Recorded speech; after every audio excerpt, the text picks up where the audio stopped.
চরিত্রকে আক্রমণ করে গুলি চালানো হচ্ছে। বিষয়টা আমি এভাবে দেখি, ফেলানি শুধু একটি নাম নয়, ফেলানি শুধু একজন কিশোরী নয়, ফেলানি বাংলাদেশের প্রতিচ্ছবি।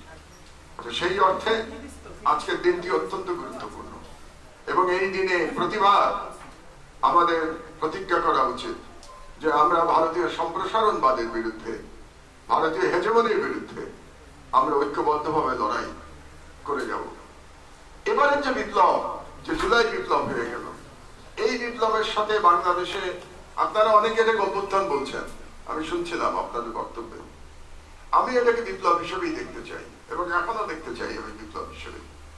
বিপ্লব হয়তো এখনো সম্পূর্ণভাবে সফল হয় নাই, কারণ বিপ্লবের সফল হতে কতগুলো এলিমেন্ট দরকার, সবগুলো এলিমেন্ট এখনো আমাদের পরিপূর্ণ হয় নাই, কিন্তু আমি এটাকে বিপ্লবই দেখতে চাই এবং আমি দেখতে চাই বিপ্লব পরিপূর্ণতা লাভ করেছে। এই বিপ্লবের সাথে আগে যে অভ্যুত্থানগুলো হয়েছে, যেমন ধরুন 1990 সালের যে গণ অভ্যুত্থান, যে গণ অভ্যুত্থানের স্বৈরাচারী এরশাদের পতন হয়েছিল, তার সঙ্গে একটি চরিত্রগত পার্থক্য আছে। একটু আগে আমার আগে যে বক্তা তিনি বলছিলেন, তিনি ব্যাখ্যা করছিলেন তার মতো করে যে বাংলাদেশের জনগণ কেন জুলাই বিপ্লবে জীবন দিতে হাজারে হাজারে রাস্তায় নেমে আসলো।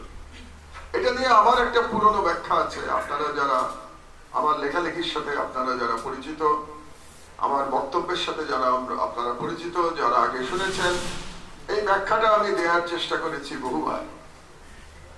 মানুষ কখন জীবন দেয়, এটা একটা খুব গুরুত্বপূর্ণ প্রশ্ন, কারণ মানুষের কাছে তার জীবনটি খুবই গুরুত্বপূর্ণ, সবচেয়ে দামি তার নিজের জীবন।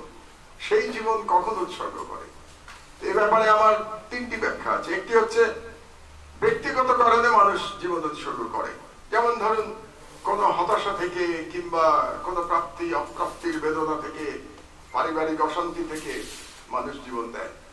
তার মানে জীবনের প্রতি বীতশ্রদ্ধ হয়ে মানুষ জীবন দেয়। এর বাইরে মানুষ জীবন দেয় দুটো কারণে। একটা হলো তার নিজের দেশের জন্য জীবন দেয়, অকাতরে জীবন দেয় মানুষ নিজের দেশের জন্য। দেশ বলা হয় না, দেশ মাতৃকার জন্য সবাই এগিয়ে আসে, গুলিকে উপেক্ষা করে। আর তৃতীয় একটি কারণে জীবন দেয় মানুষ, মানুষ ধর্মের জন্য জীবন দেয়। এটা পৃথিবীর ইতিহাস ঘাটলে আপনারা দেখবেন যুগে যুগে মানুষ তার ধর্মের জন্য জীবন দিয়েছে। আমাদের জুলাই বিপ্লবে এক অবিস্মরণীয় ঘটনা ঘটে গেছে। এই ঘটনায় মানুষ জীবন দিয়েছে দেশের জন্য এবং ধর্মের কারণে। এইবারের বিপ্লবে প্রথমবারের মতো দেশপ্রেমের সাথে ধর্মপ্রেম জড়িত হয়েছে, প্রথমবারের মতো বাংলাদেশের ইতিহাসে। এই জন্যে এই বিপ্লবের একটা আলাদা ভিন্ন চরিত্র আছে। এই কারণেই এই বিপ্লবে সেকুলার যে বিশ্বাস করে, যে তরুণ সেকুলার আদর্শে বিশ্বাস করে, সে জীবন দিয়েছে। এই বিপ্লবে যে তরুণ ইসলামী আদর্শ বিশ্বাস করে, সে জীবন দিয়েছে। তার কারণ হচ্ছে যে ইসলামী আদর্শে জীবন দিয়েছে সেও দেশকে ভালোবাসে, কিন্তু তার মনে হয়েছে যে এইবারের লড়াই শুধুমাত্র বাংলাদেশকে ফ্যাসিবাদ মুক্ত এবং ভারতীয় হেজিমনি মুক্ত করবার লড়াই নয়। এবারের লড়াই আমাদের, যেহেতু এই দেশের অধিকাংশ জনগোষ্ঠী ইসলাম ধর্ম বিশ্বাসী, এবারের লড়াই আমাদের ইমানের লড়াই। এইবারের লড়াই আমাদের দেশের ইসলামী চিন্তা চেতনাকে রক্ষা করবার লড়াই। এই ইসলামী চিন্তা চেতনাকে রক্ষা করবার জন্য কিন্তু লড়াইয়ের আগে হয়েছে হেফাজতের মুভমেন্ট। আপনারা ভুলে যাবেন না এটা, যে লড়াইতে শাপলা চত্বরে অকাতরে জীবন দিয়েছিল। কিন্তু সেই লড়াইতে সেকুলার যে সেগমেন্ট সমাজে, তারা অংশগ্রহণ করে নাই। সেই লড়াইতে যে শহুরে মধ্যবিত্ত শ্রেণী, তারা অংশগ্রহণ করে নাই। তারা অংশগ্রহণ না করার কারণে ওই লড়াই ব্যর্থ হয়েছিল।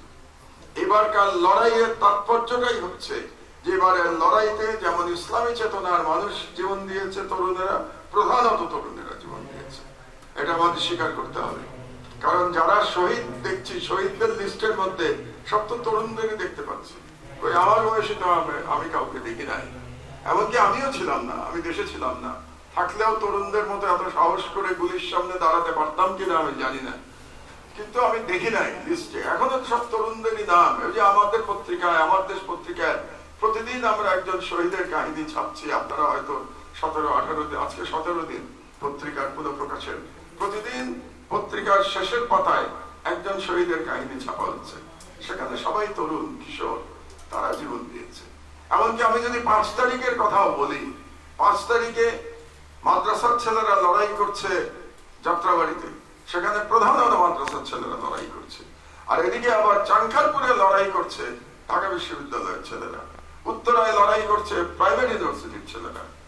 তো তার মানে এক অবিস্মরণীয় লড়াই, যেখানে দেশপ্রেম এবং ইসলামের জন্য প্রেম একাকার হয়ে গিয়েছিল।